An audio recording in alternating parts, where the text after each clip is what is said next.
Good morning students, welcome back to your math class. Students, today we are going to start chapter number 14, statistics. So let's start with some definitions. Introduction to statistics. A study dealing with the collection, presentation, interpretation and analysis of data is called as statistics. Statistics बेटा maths की ही एक branch है जिसमें कि हम किसी data के collection, presentation, interpretation और एनालिसिस के बारे में स्टडी करते हैं. First of all what is data. हमने यहाँ पे पढ़ा डेटा के इन सब चीजों के बारे में हम स्टडी करेंगे, बट डेटा क्या होता है? फैक्ट्स, फिगर्स, न्यूमेरिकल और otherwise collected for a definite person is called as data. जब भी हम किसी इंफॉर्मेशन की फिगर्स को कलेक्ट करते हैं, सपोज हम किसी स्कूल में number of children, total number of students वहां कितने हैं, नंबर ऑफ गर्ल स्टूडेंट कितने हैं, नंबर ऑफ बॉयज स्टूडेंट कितने हैं, तो हम किसी डेटा किसी इंफॉर्मेशन को न्यूमेरिकल टर्म्स में कलेक्ट करते हैं, फिगर्स के टर्म में कलेक्ट करते हैं, तो वो डेटा कहलाता है. Data collected first hand data called primary data. जब हम सब एक रफ डेटा कहीं से कलेक्ट करते हैं तो वो प्राइमरी डेटा कहलाता है. जैसे कि अभी मैंने आपको एग्जांपल लिया, किसी स्कूल के हम जब नंबर ऑफ स्टूडेंट्स का डेटा कलेक्ट कर रहे हैं, स्कूल के स्टूडेंट्स लिए हमने, टोटल नंबर ऑफ स्टूडेंट्स उस स्कूल में कितने हैं, फिर नंबर ऑफ गर्ल्स स्टूडेंट कितने हैं, नंबर ऑफ बॉयज स्टूडेंट कितने हैं, ये हम उसे डिस्टिंग्विश कर रहे हैं, मतलब कि हम उसे अलग अलग टाइप्स में डिनोट कर रहे हैं. ठीक है, तो इस डेटा के ऊपर हम वर्क कर रहे हैं, बट जो हमने सबसे पहले डेटा लिया वो क्या लिया? Total number of students. So it is called primary data. Secondary data, data collected from a source that already had data stored. अब सेकेंडरी डेटा क्या होता है? जो प्राइमरी डेटा के ऊपर बेस्ड, यानी कहीं स्टोर किया हुआ डेटा है उसके ऊपर बेस्ड हम जब डेटा कलेक्ट करते हैं तो वो सेकेंडरी डेटा कहलाता है. अब जैसे सबसे पहले तो हमने काउंटिंग की, नंबर ऑफ स्कूल में कितने स्टूडेंट्स हैं, तो वो हो गया प्राइमरी. अब प्राइमरी को हमने दो टाइप्स में, गर्ल्स स्टूडेंट्स और बॉयज स्टूडेंट्स में हमने डिवाइड कर दिया, तो ये हमें प्राइमरी डेटा से डेटा मिला है, यानी कि उस स्कूल में टोटल नंबर ऑफ स्टूडेंट्स कितने हैं उससे मिला है. अब यदि हम अलग अलग क्लासेस में भी यदि डिवाइड कर देते हैं, सपोज क्लास 6 में कितने स्टूडेंट्स हैं, क्लास 7 में नंबर ऑफ स्टूडेंट्स कितने हैं, क्लास 8 में नंबर ऑफ स्टूडेंट्स कितने हैं, इस तरह से हम जब डिवाइड कर देते हैं तो ये भी क्या कहलाएगा? Secondary data. ये सेकेंडरी डेटा क्या है? आपके रजिस्टर में स्टोर्ड डेटा है. ठीक है, क्लास 6 का जो रजिस्टर होगा उससे हमें नंबर ऑफ स्टूडेंट्स मिल जाएंगे, क्लास 7 में जो रजिस्टर होगा उसके अकॉर्डिंग हमें क्लास 7 के नंबर ऑफ स्टूडेंट्स मिल जाएंगे, तो ये कहलाएगा secondary data. Now frequency, the number of times a particular instant occurs is called frequency in statistics. Statistics में बेटा फ्रीक्वेंसी का ये मीनिंग होता है कोई भी डेटा कितने टाइम्स रिपीट हो रहा है. यदि किसी डेटा का रिपीटेशन वन और मोर देन वन टाइम होता है तो वो उसकी फ्रीक्वेंसी कहलाती है. सपोज कोई नंबर है, लेट्स से 14. अब ये 14 यदि किसी डेटा में 3 टाइम्स रिपीट हुआ है तो हम उस 14 की फ्रीक्वेंसी 3 है, इस तरह से कहेंगे, यानी कि frequency represent the repetition of data. Now let's start exercise 14.1. अब हम यहाँ 14.1 स्टार्ट कर रहे हैं जिसमें कि हमें दो क्वेश्चन गिवन है. Give 5 examples of data that you collect from your day-to-day life. हमें 5 एग्जाम्पल्स लेने हैं डेटा के. हम जो भी अपने आसपास की डेली लाइफ में देखते हैं उसके ऊपर बेस्ड डेटा के हमें 5 एग्जाम्पल देने हैं. तो यहाँ मैंने जो 5 एग्जाम्पल्स लिए हैं वो है number of students in our school, number of computer sets in our computer lab, telephone bills of our house for last 2 years. last 2 years के यदि हम टेलीफोन बिल्स जो हैं आपके उसका डेटा कलेक्ट करते हैं तो वो भी एक कलेक्शन होता है फिगर्स का. Election results obtain from television और न्यूज़पेपर. न्यूज़पेपर में से हमने देख के इलेक्शन का जो रिजल्ट होता है उसकी इंफॉर्मेशन कलेक्ट की, तो वो डेटा भी हो सकता है. ठीक है, number of students in our class, class के जो स्टूडेंट्स हैं उसका भी हम डेटा बना सकते हैं. So these are the examples of data in our day to day life और फ्रॉम आवर डेली लाइफ.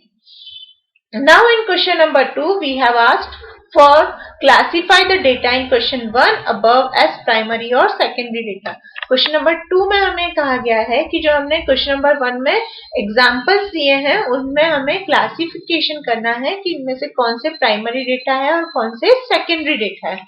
अब आप बेटा फर्स्ट 3 एग्जाम्पल देखेंगे तो फर्स्ट 3 एग्जाम्पल जो है वो प्राइमरी डेटा के हैं. जैसे कि मैंने आपको बताया था स्कूल में हम नंबर ऑफ स्टूडेंट्स काउंट करते हैं तो टोटल नंबर ऑफ स्टूडेंट्स हम देखेंगे काउंट करेंगे तो वो प्राइमरी डेटा के अंतर्गत आएगा.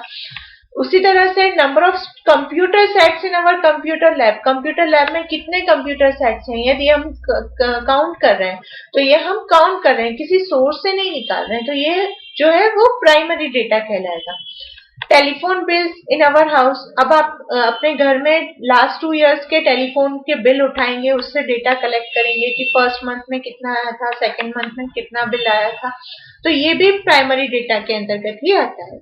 नाउ फोर्थ और फिफ्थ यदि आप देखेंगे हमने क्या लिखा है, election results obtain from television और न्यूज़पेपर. न्यूज़पेपर या टेलीविजन से आप देख रहे हैं कि इलेक्शन का रिजल्ट किस तरह से रहा, तो वो आप सोर्स से डेटा कलेक्ट कर रहे हो. ठीक है, न्यूज़पेपर या टेलीविजन वालों ने ऑलरेडी उस डेटा को आइडेंटिफाई या कलेक्ट करके रखा है और आप उसमें से डेटा कलेक्ट कर रहे हो, इसलिए ये वाला जो होगा वो सेकेंडरी डेटा का एग्जाम्पल होगा. उसी तरह से number of students in our class, तो आपके क्लास में कितने नंबर ऑफ स्टूडेंट्स हैं उसको आप आपके रजिस्टर से, क्लास रजिस्टर से देखते हैं, तो वो ऑलरेडी किसी ने उसमें डेटा स्टोर करके रखा है, पहले से डेटा वहां पे किसी ने स्टोर किया है, उससे आप डेटा कलेक्ट कर रहे हैं, इसलिए ये सेकेंडरी डेटा का एग्जाम्पल कहलाएगा. Now sorting, what is sorting, data हम कलेक्ट तो कर लिया बट उसकी सॉर्टिंग भी करते हैं. सॉर्टिंग मीन्स अरेंज करना, उस डेटा को हम किस तरह से अरेंज करते हैं वो सॉर्टिंग कहलाती है. Raw data needs to be sorted in order to carry out operations, हमें डेटा के ऊपर जो भी ऑपरेशन करना है उससे हमें जो भी फाइंड करना है उस ऑपरेशन को अप्लाई करने के पहले उस डेटा को हमें अरेंज करना होता है. किसी ऑर्डर में हम अरेंज करते हैं तो वो उसकी सॉर्टिंग कहलाती है. सॉर्टिंग का ऑर्डर जो होता है असेंडिंग या डिसेंडिंग हो सकता है. ठीक है, हमें जो भी डेटा रफ डेटा गिवन होता है उस रफ डेटा को हम या तो छोटे से बड़े के ऑर्डर में यानी कि असेंडिंग ऑर्डर में अरेंज करते हैं, अदरवाइज बड़े से छोटे या डिसेंडिंग ऑर्डर में हम उसे अरेंज करते हैं. Range, the difference between the highest and the lowest values in the data is called the range of the data. हमें जो भी डेटा गिवन है उसको सबसे पहले तो हमने असेंडिंग या डिसेंडिंग ऑर्डर में अरेंज कर लिया. इस ऑर्डर में अरेंज करने के बाद जो हाईएस्ट वैल्यू है उसमें से हमने लोएस्ट वैल्यू को माइनस किया तो हमें उस डेटा की रेंज मिल जाती है. So the range is the difference between highest and lowest values in the data. किसी भी डेटा की हाईएस्ट और लोएस्ट वैल्यू के बीच के डिफरेंस को हम रेंज कहते हैं. और ये फाइंड करने के लिए फॉर्मूला होता है range is equal to highest value minus lowest value. Now frequency table, हमें जो भी डेटा गिवन होता है उसकी हमें फ्रीक्वेंसी डिस्ट्रीब्यूशन टेबल भी ड्रॉ करनी होती है. ये हम कैसे ड्रॉ करते हैं हम एक्सरसाइज 14.2 में देखेंगे. But what is a frequency table, ये होता क्या है? A frequency table or a distribution shows the occurrence of a particular variable in a tabular form. जब हम डेटा को टेबुलर फॉर्म में रिप्रेजेंट करते हैं, कौन सा डेटा कितने टाइम्स रिपीट हो रहा है ये इंफॉर्मेशन हम उस टेबल में रिप्रेजेंट करते हैं, तो वो फ्रीक्वेंसी टेबल कहलाती है.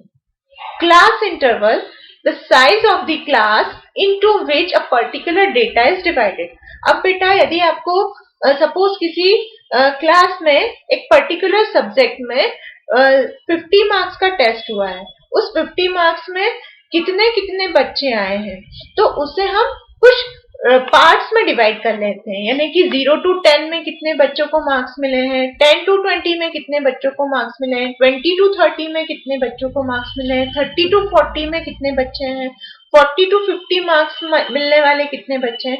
इस तरह से हम उन्हें इंटरवल्स में डिवाइड कर लेते हैं, तो वो जो होता है वो क्लास इंटरवल कहलाता है. So the size of the class into which a particular data is divided. हमने क्या किया, 50 मार्क्स का टेस्ट था, उस 50 मार्क्स को अलग अलग उसमें डिवाइड कर लिया, अलग अलग पार्ट्स में डिवाइड कर लिया. तो ये जो पार्ट्स होता है वो क्लास इंटरवल कहलाता है. नाउ क्लास विड्थ, यदि हमें क्लास विड्थ फाइंड करनी है तो यहाँ पे तो मैंने 0 to 10, 10 to 20, 20 to 30, 30 to 40, 40 to 50 यानी कि 10, 10 का क्लास इंटरवल लिया है. आप क्लास साइज पूछे आपसे या क्लास विड्थ पूछे तो आप डायरेक्टली बता सकते हैं कि 10 है इसकी विड्थ. बट यदि किसी केस में आप इजीली आइडेंटिफाई नहीं कर पाते हैं तो क्लास विड्थ निकालने का फॉर्मूला होता है upper class limit minus lower class limit. यानी कि इस क्लास इंटरवल 0 to 10, 10 to 20 जो हमने लिया था उसमें से अपर लिमिट में से जब हम लोअर लिमिट माइनस करते हैं तो हमें उस क्लास की विड्थ भी पता चल जाती है. So now we will start exercise 14.2. अब हम 14.2 स्टार्ट करने जा रहे हैं. इसमें क्वेश्चन नंबर 1 जो है आपसे बोला गया the blood groups of 30 students of class 8 are recorded as follows. Represent this data in the form of frequency distribution table, which is the most common and which is the rarest blood group among these students. आपसे बोला गया है class 8 में 30 students के group पे सर्वे किया गया है, उनका ब्लड ग्रुप क्या है उसको इस इंफॉर्मेशन में कलेक्ट किया गया है, उसका डेटा कलेक्ट किया गया है.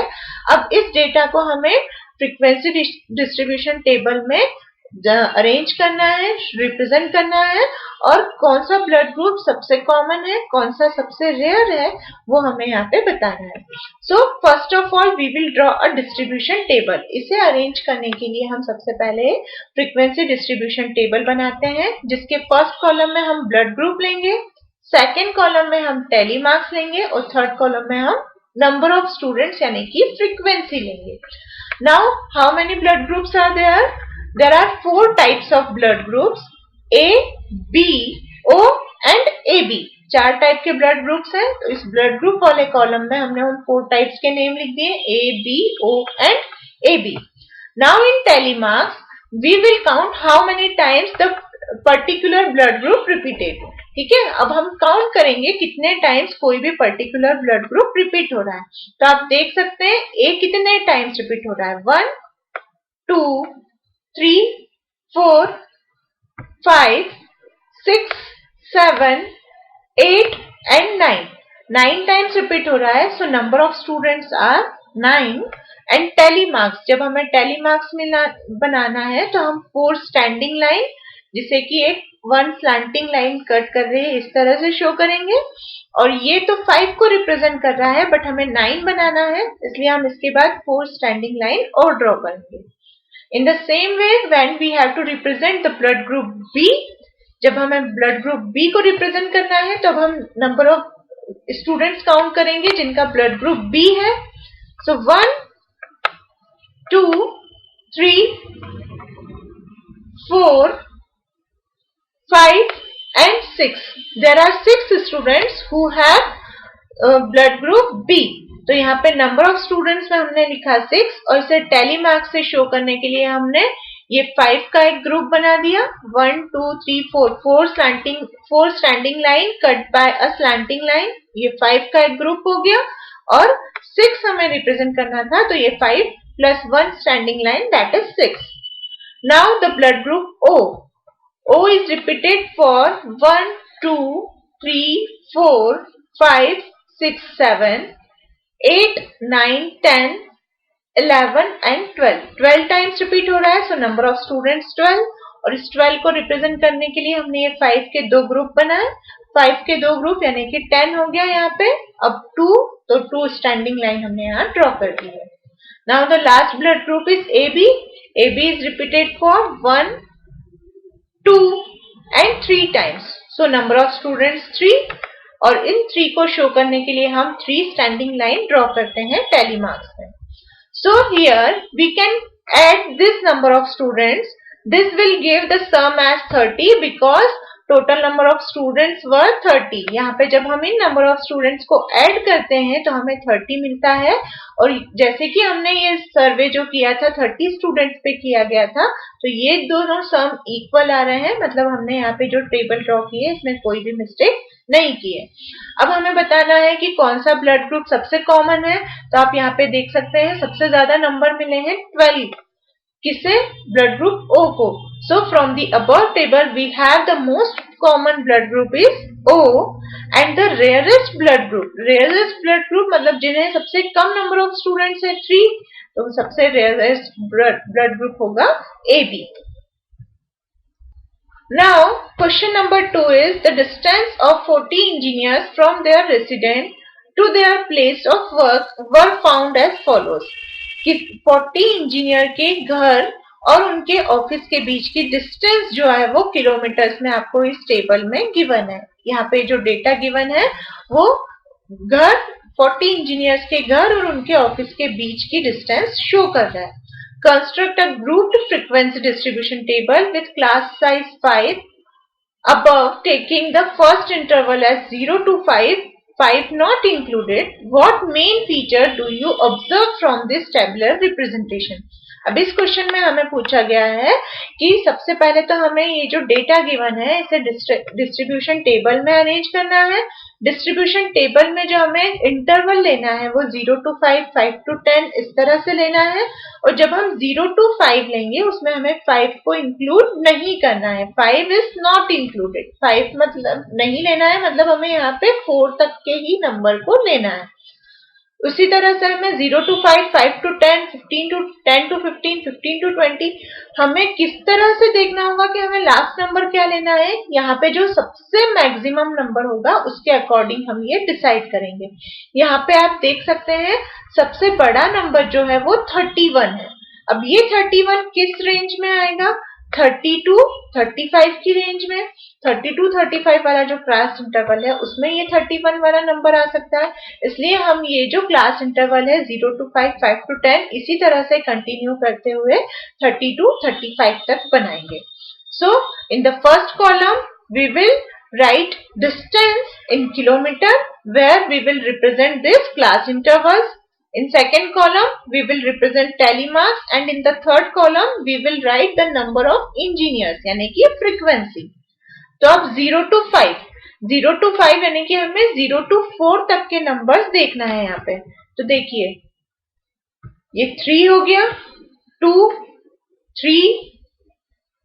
3 and 2 ये 5 नंबर्स हैं जो कि 0 से 4 के बीच में है। तो हमने यहाँ पे लिखा नंबर ऑफ इंजीनियर्स 5 और यहाँ पे टैली मार्क्स हमने 5 शो कर दिए। अब 5 to 10 की रेंज में हम 5 से लेके 9 तक के नंबर लेंगे। 10 को हम इंक्लूड नहीं करेंगे, 10 को हम नेक्स्ट वाले इंटरवल में इंक्लूड करेंगे। सो 1, 2, 3, 4, 5, 6, 7, 8, 9,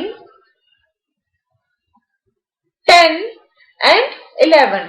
There are 11 number of engineers in the interval 5 to 10.